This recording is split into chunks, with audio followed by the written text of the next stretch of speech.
Do you recall the terror you felt every August when the first school-related ads started to appear when you were a student? I do. Now, reconnecting with friends and acquaintances, that was always welcome. And as we continue to hone our social skills, it was great, but the angst was that summer vacation was half over and, we would soon be heading back to school with new books and pens and calculators and clothes. Maybe this generation, it's laptops, but the arrival of our new homeroom teachers and the assignments, that would fill our nights and weekends with dread.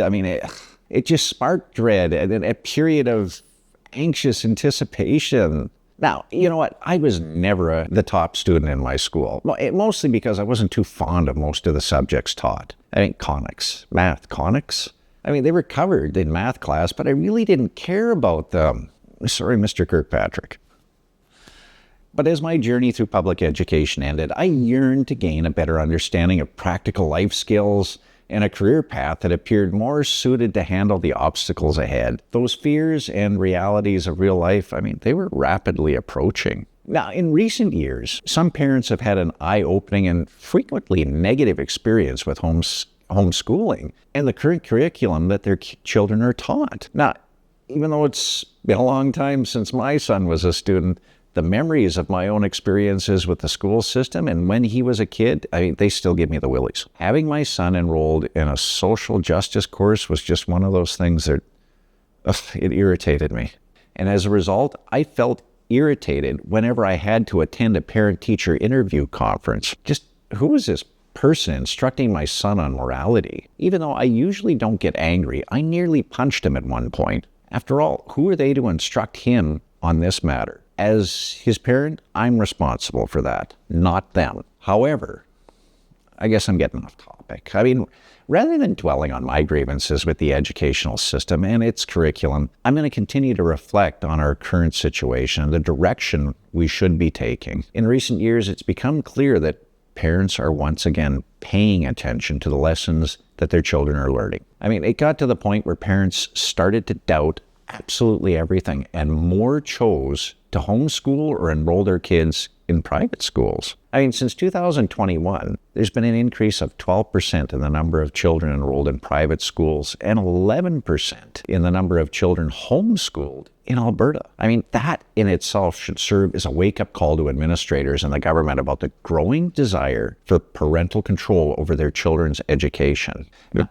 Don't get me wrong. I have friends who work as teachers or administrators, and I admire them for it. I know I wouldn't be good at their jobs, but I believe they love teaching and aren't trying to take advantage of anyone. This is honestly something they're good at, and they're unwilling to teach our kids about their social, environmental, or political views. Usually, we're on the same page, and we wonder why that 1 million March for Children, which took place in late 2023 happened, huh? Why aren't topics like health and wellness, home economics, driver's education, budgeting, critical thinking skills, and especially financial literacy prioritized?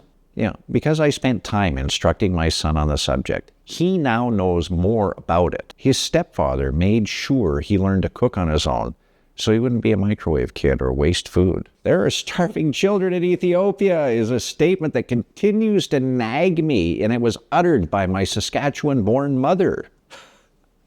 The last 3 years of high school should focus on helping our students choose a career path as soon as they enroll. In lieu of another essay, wouldn't that be a more sensible way to prepare them for what's to come? Europe, which is often cited as the world's leading economy, has been a great example of this action. If so, we should certainly try and model our curriculum after theirs, shouldn't we? Countries such as Switzerland, Sweden, Norway, Denmark, Finland, Iceland, and even Greenland employ a career pathways model that has proven successful. These systems also instill a deep respect for the trades, recognizing them as viable and valuable career paths. And that's in contrast to North America, where for some reason we often look down upon them. Hey, how about this? Let's equip them with the necessary abilities such as problem solving or analytical thinking and independent work by teaching them STEM, which is science, technology, engineering, and math. Doesn't that make sense?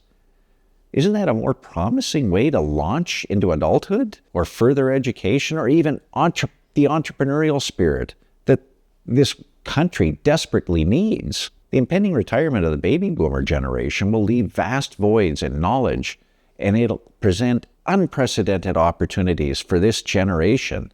That's why I bring up the topic of the growing popularity of homeschooling and private schools. This option is helping parents regain control of their children's education, and that's a positive trend. I mean, some politicians across Canada are finally taking notice and reviewing outdated and, dare I say it, somewhat woke curriculum, but they're failing to prepare young minds for success in today's world. Perhaps even school boards and administrators have finally recognized that parents are dissatisfied with education, and maybe they are preparing for change. However, some would prefer more authority, not less. And when asked to welcome schooling and curriculum choice, some school administrators would say, no. Well, would you believe that? The parents are in control, and believe it or not, they've had enough.